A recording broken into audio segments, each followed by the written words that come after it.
अरे भैया घर वाले मिलकर हल्ले पकड़ा कर लगा लेके अरे लेकिन तो हम इनसे बात करके देखते क्या हल निकलता है। ज्यादा आदमी बात नहीं होती। देखो भाई 5 आदमी अपने तय कर लो तुम कौन कौन है और मैं तुम्हारे साथ चल रहा हूँ तुम्हारे। ठीक है समझो चलो आ जाओ। ठीक है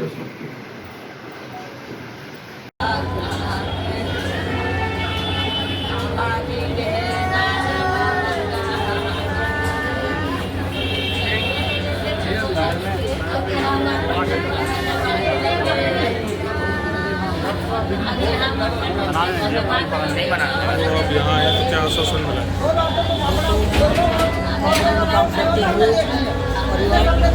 परिवार वालों का कहना है कि उसकी करंट लगने से मौत हुई है। फैक्ट्री वालों का कहना है कि भाई इसकी मौत वैसे अकस्मात हुई है, कारण का नहीं मालूम। अब यहाँ आके परिवारजनों के साथ डेड बॉडी को देखा है। ये क्या भिवाड़ी की फैक्ट्री में काम करते हैं ये सारे भाई। संतोष जो भाई गुजर गए, इनके परिवार वालों से मैं मिला हूँ। उनके 3 बच्चे हैं, बीवी है, उनकी बूढ़ी माँ है, अकेला आदमी था कमाने वाले। बच्चे पढ़ रहे हैं तो उनका बेघर हो गया परिवार और बिल्कुल बेसहारा हो गया। उन पीड़ित का दुख को देखते हुए ये मेरे पास घर पे पहुँचे थे सुबह। कल मैं नहीं था तो मैं इनकी पीड़ा को देखते हुए यहाँ आया हूँ। अभी डॉक्टर से बात करिए, पुलिस से बात करिए, डॉक्टर्स का बोर्ड बिठा के इसका पोस्टमार्टम करवा रहे हैं। पोस्टमार्टम में जो भी आएगा देखा जाएगा। अब फैक्ट्री वालों से बात कर रहे हैं, अगर वो इंसानियत के नाते इन बच्चों के बारे में कुछ सोचेंगे, इनके परिवार के बारे में सोचेंगे तो इनको जो मदद दिलाने पाएंगे हम उनकी मदद के लिए बात कर रहे हैं। बाकी इनके परिवारजन यहाँ आके बैठे हैं, औरतें भी बैठी हैं, सारा परिवार परेशान है, बहुत दुखी और गमगीन है ये लोग। किसी तरीके कोई शिकायत दी है अभी परिजनों ने? अभी शिकायत दे रहे हैं बना के और अब इसके बाद एप्लीकेशन लिख रहे हैं। शिकायत तो है ही इनकी, भाई इनका कैसे मरा कैसे नहीं मरा इनको पता नहीं। इनको बहुत लेट बताया गया, फिर ये गए तो इनको फैक्ट्री में जाने नहीं दिया। किसी फैक्ट्री वालों ने इनसे अच्छे तरीके से बात नहीं करी और इस तरीके से फिर अस्पताल में भी इनके साथ दुर्व्यवहार हुआ। पीड़ित को इस तरीके से व्यवहार करना ये बिल्कुल अच्छा नहीं है। और देखो, ना तो हम फैक्ट्री वालों के खिलाफ हैं, ना कोई हमको यहाँ पे ऐसा है कि भाई कोई राजनीति करना चाहते हैं, लेकिन एक पीड़ित के नाते हम उसकी मदद करना चाहते हैं। और फैक्ट्री वाले की भी जिम्मेदारी बनती है, जिसकी कंपनी में 10 साल से कोई आदमी काम कर रहा है और वो गुजर गया तो उसके परिवार वालों से भी अच्छा व्यवहार रखे वो और उनकी मदद भी करे। बच्चों की पढ़ाई भी है, इलाज भी है, सारी चीज़ें हैं। बिल्कुल इमरान भाई, आप एक स्थानीय निवासी के साथ एक बिजनेसमैन भी है और अच्छा अनुभव भी रखते हैं आप।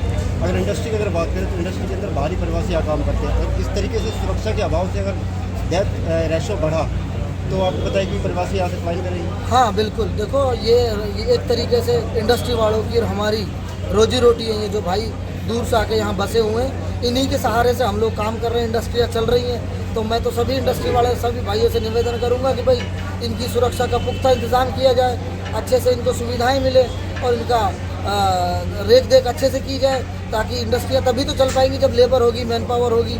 इनके बिना तो इंडस्ट्री भी कुछ नहीं है। तो इस चीज़ को नेगेटिव ना लिया जाए और हम दोनों तरफ देख रहे हैं, इंडस्ट्री वालों की तरफ भी और हमारे मजदूर भाइयों की तरफ। चर्चाओं का दौर है कि अगर ये कोई स्थानीय अगर व्यक्ति होता तो बहुत कुछ बड़ा हादसा हुआ है, बहुत बड़ा आंदोलन होता, लेकिन यहाँ पे भी कंपनसेशन के लिए किसी मांग के लिए बैठते तो उन्हें खदेड़ के भगा दिया जाता। देखो, इस बात से भी मैं सहमत हूँ बिल्कुल। ये बाहर के लोग हैं, बेचारे अपने आप को कमज़ोर महसूस करते हैं और कहीं ना कहीं प्रशासन का और पुलिस का भी रवैया ठीक नहीं रहता है। ठीक है, तो और इनको हैंडलिंग में भी मिस्टेक करी है। इस तरीके से डंडे लेके दौड़ाना, औरतों को धक्के मारना, ये मेरे हिसाब से अच्छा नहीं है। अगर इनको तरीके से हैंडल किया जाता, कल प्यार से बात की जाती, जिसके घर में कोई मर गया वो पहले बहुत बड़े कलेश में है, वो उसके साथ तुम डंडे लाठी की बात करो तो ये भी गलत है। इन्होंने मुझे बहुत शिकायत की है प्रशासन की और कंपनी वालों की, साहब हमसे बिल्कुल तमीज़ से पेश नहीं आया गया, बात नहीं करी गई और औरतों के धक्के मारे गए हैं। तो इस तरीके का अगर रवैया हुआ है तो बहुत गलत है और मैं इसको बिल्कुल भी बर्दाश्त नहीं करता और मैं इसको बिल्कुल सपोर्ट नहीं करता।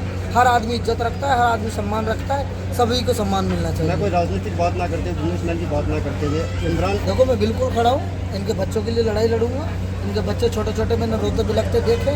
इनकी बुजुर्ग माँ बेहोश पड़ी है, तो बीवी भी बेचारी आपा खो के बैठी। अगर जिसका परिवार रह गया और कंपनी में 10 साल से नौकरी कर रहा था, तो मैं चाहूँगा कि भाई अच्छे से अच्छी इनकी परिवार की मदद करें वो, और इनके परिवार को अगले रोजगार का भी ये समाधान करके दें बच्चों के लिए। धन्यवाद।